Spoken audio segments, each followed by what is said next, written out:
Hey, it's Jason from GeoPro Adventures. Today, we're fixing shit. Something that's been causing me problems for months now has been my heater, and I haven't been able to figure it out.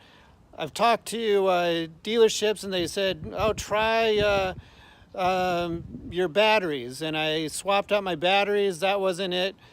Even swapped out the heater itself back when it was under warranty, and then went into summer, thought it was working, and turned out it wasn't the heater at all. It was the thermostat.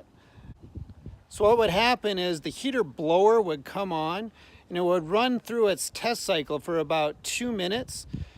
No heat would come out, and then it would just shut off. It was driving me nuts. Nobody could ever figure it out. And then there was this about a 20-year-old guy that came up to us in the last dealership we went into, and he's like, "Hey, I think it's your thermostat." And you know what? We just picked up a new thermostat today. I'll show you how I installed it in a second, but that's what fixed it. Out of all the trouble we've been having, it was a simple thermostat problem. What you're going to need to fix it if you ever run into problems, you're going to need a Phillips screwdriver, a standard screwdriver, some wire cutters, and some terminals. This was the issue all along. It's really hard to see. This is the broken one that I already took off. But if you see this little gap right there between that wire and the other piece of metal, apparently that is supposed to be touching. So when you adjust the thermostat, that would rub and make contact, and apparently that's an essential part. And I've tried to bend it back before we replaced it. Nothing was really seeming to work. So you probably already have this stuff in your toolkit, but for $7 I picked up a wire stripper and terminal kit from Home Depot. Standard screwdriver and a Phillips screwdriver. That's all I needed to take care of this little fix, and I'll show you exactly what I did. So I started by turning off all the breakers. I just went from right to left, turned all the breakers off, including the main breaker.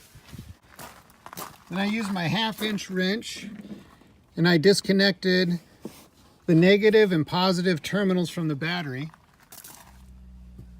And then from here it was easy. Power is completely disconnected. There's only 2 wires here. Here's the old thermostat, here's the new thermostat.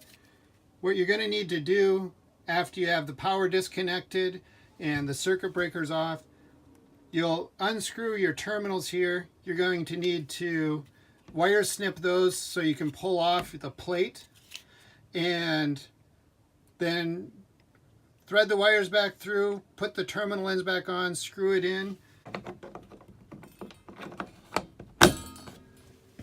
pop the cover on, and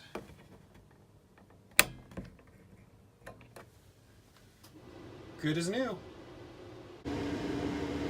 We got heat coming out, so this time of year it's really nice to have heat. So there you go. Heater problem solved. It was an easy fix. Even though it's a beautiful day out here in the desert, we're going to go up to Big Bear this weekend, and it's a little bit chilly up there, so we wanted to make sure our heat was working. Thanks again for joining us. Please subscribe. Let me know if there's anything else I can help you with.